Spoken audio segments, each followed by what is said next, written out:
Hello everyone, welcome to my channel. My name is Om. I love fishing for snakeheads. Thank you so much for all the support on my last video. I really appreciate that. Today I'm starting a series of videos. It's going to have multiple parts. It's going to be about fishing with artificial lures in freshwater. The target species, of course, snakeheads, mangrove jacks, barramundis. You can apply what you see on almost all predator fish. So if you're new here, check out my other videos. I'm sure you'll like it. I will be uploading on a weekly basis. Every week there'll be a new video, so make sure you subscribe to the channel and also turn on that bell icon. Let's jump into this week's video. Okay, in this video we are going to see my top 5 lures for fishing for snakeheads. Many of you have asked me to share my recommended lures for fishing snakeheads, and here we go. Hey, just keep in mind this is all based on my personal experience and your experience can be different. Okay? Having said that, the number one choice for fishing snakeheads, based on my fishing conditions and my experience, is the FROGZ. There are two types of frogs. One, as you see here, is the hollow body frog. As the name suggests, it's hollow, it's collapsible, it's soft, and it's also weedless, which means you can throw this on places where there is a lot of vegetation, plants, lily pads. It will not get snagged on those. So this is a great choice for fishing for snakeheads on weedy and conditions where you cannot throw any other lures with treble hooks or anything like that. By design, as you can see, the hook is concealed by the body, and when the fish bites, it's going to collapse, and you can see the hook exposed, and that's how we get a hook up. Right, so that's number one, hollow body frogs. Okay. So there are a couple of types, different types. Some has legs, as you can see here. Some do not have legs. It doesn't really matter. You can see it's like super collapsible.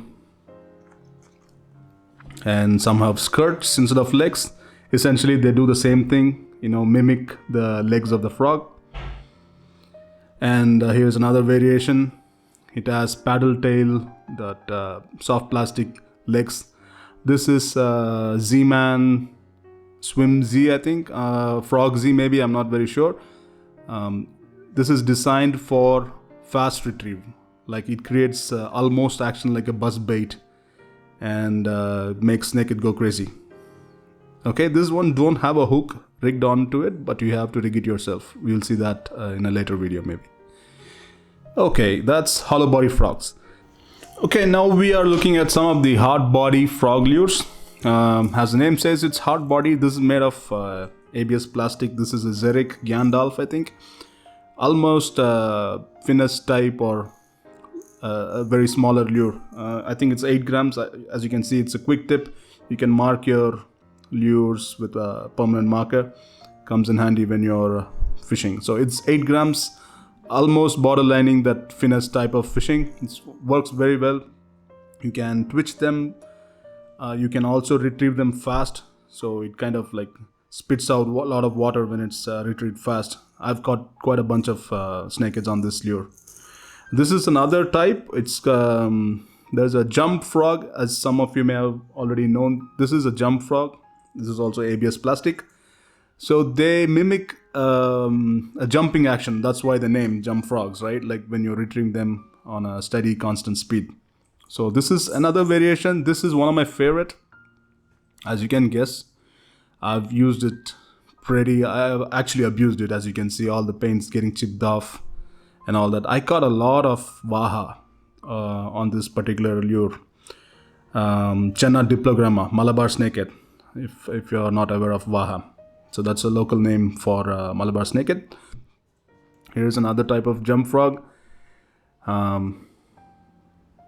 Just like the other ones, this is a smaller version, but that's kind of a bigger one. This is even bigger one, slightly bigger. The difference is the weight. This is a 1 ounce, 28 grams. Helps you with casting longer distance. That's the whole idea. And also kind of gives you a bigger profile, a bigger bait for the snakeheads. Here's another one, slightly much more larger size. This is by Drave. It's a Malaysian brand. I haven't caught a fish yet on this, but I haven't given it the fair time in water as well. So I guess, yeah, this will catch a fish, probably Malabar snakehead, on my next trip after all this lockdown is over. So there we go, guys. These are some of the hard body frogs. They definitely have a place. This is not strictly weedless, though you see, there's some type of snag protection. I don't usually use them. I mean, I just kept them on right now. I usually fish them without that. The hookups are much better that way. So try not to use this on weedy areas. If you're fishing a lot of weeds, use hollow body frogs. Here are some of my favorite swim bait type lures. The first one is a KEITECH. That's a brand. KEITECH Easy Shiner. It's a 4-inch, I think, for somewhere around that. This is G-Crack Gyro Star. And this one is ZMAN SWIMMERZ, the 6-inch version. The only difference between the first two and this last one, the ZMAN lures are usually made of material called LZ Tech. Basically, that means it just floats. It's naturally buoyant. That means it is not going to sink when you're fishing. It's going to stay almost on the top of the water column, almost top water. If you want it to sink, you can add some weights. You can use a weighted hook. By the way, this is a Owner Beast 6/0, I think. It comes with a screw lock. You can screw that on the lure itself, so it will hold the hook in place. And I've rigged this weedless because most of the time I'll be fishing weedless areas, skipping these lures. So this is a great choice if you're fishing around vegetation, tree branches, etc. So you can skip them very well, and the fish seems to like them a lot. Especially this particular color is one of my favorite. This is Golden Boy. That's the variation. I think that's the name of this color. Golden Boy or Gold Rush. Either one of them, not very sure. Check my description. I will probably link up where you can buy these lures in India. Some of them are not available, but whatever is available, I'll link them up. Take a look at the video description as well. Okay, the fundamental concept of lure fishing is based on the fish's sensitivity towards vibration and light, the flash that these lures create. For example, let's start with the good old inline spinner. Okay, this is called an inline spinner. Basically, this revolves or this spins around the lure when you're retrieving in water and creates a lot of vibration and also flash because it's shiny. It creates a flash which attracts the predators around, including snakeheads, mahseers, wallago. It works on a lot of different freshwater species. Good old inline spinner. There's an improved version of this which is called a spinner bait. This can be particularly super productive. One is it has a single hook, so it doesn't snag a lot like other lures, and also it deflects when it touches any of the tree branches or any rocks or anything like that. So it has two of these blades. This is going to spin when it's in the water when you're retrieving it, creating a lot of vibration and also flash, which attracts any predator fish around. So I've done do-it-yourself modification here. I just used some braided line on the eye of this lure to ensure that it doesn't slip when I'm using snaps or civils on my leader. And the next one we have is spoons. They do not look anything like a bait fish at the moment, but when you're fishing in the water, it kind of wobbles and creates a lot of flash, as you can see. Focus. Yes. So it creates a lot of flash and also vibration. I've got a lot of snakeheads on spoons. It works for Mahseers and Wallago atus, Mulleys otherwise as well. So give it a shot. Just be mindful if you're fishing around vegetation, you may want to chuck the trebles and use single hooks. It's better, it will come through the grass and vegetation easier than a treble, and you will not lose your lures that way. Okay, that's a spoon. Okay, now we are looking at some of my favorite topwater propeller type lures, buzzbait type lures. So let's start with the buzzbait itself. Here is a buzzbait. The reason why it's called a buzzbait is that it creates a lot of buzz in the water. Spinner baits, you can work them on different depths. This one's mostly worked topwater. fast retrieve, it's gonna come on the water, and it keeps churning the water on the top, right? And by that it creates a lot of vibration and a noise, which kind of irritates, aggravates any predator fish around. Snakeheads, especially Malabar snakehead, they just go nuts about it, and they come and attack, not thinking it's a bait to eat, but they're angered, they are irritated by the noise and all the vibration that it creates. And then here's my favorite propeller bait. So this is a hybrid type of thing, right? Like you can see, it looks like or you can imagine it's looking like a frog. It's got pretty beaten up after many fish. It's really my favorite. I think I should retire this. Another variation, same lure. This is a Lures Factory. It's a Thai brand, Thailand based company. I will link it up. I think you can get these in India. I will link up in the video description. Here's a similar lure, same concept. Only thing, it has 2 blades instead of 1. Same vibration, churning the water, makes a lot of commotion on top of the water. Okay, now we are looking at the pencil type lures.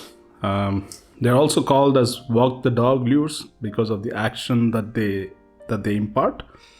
Basically, it looks like a zigzag motion in the water, and they're all top waters.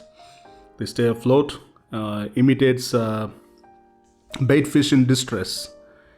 So any predators around, they look at that zigzag motion and their instincts kick in and come take a look and bite them as well. So that's the fundamental of the pencil type lures. They definitely work well for snakeheads and also Mahseers. Here's another tip that I want to share with you. Do not buy fake lures, I mean replicas.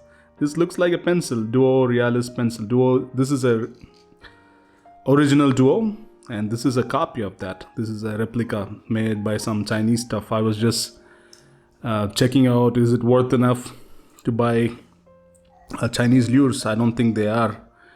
One, you can see the behind of this lure. It was a small Mahseer from our latest trip. Me and my friend Marutu went fishing for Mahseers, and this is what happened. It's totally bitten off. It's supposed to be not that weak, and you can also see one of the eyes gone.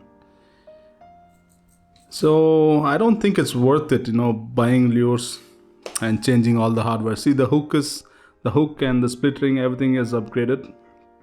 It doesn't really work cost effective, and you also lose fish, which is something that you don't want to happen.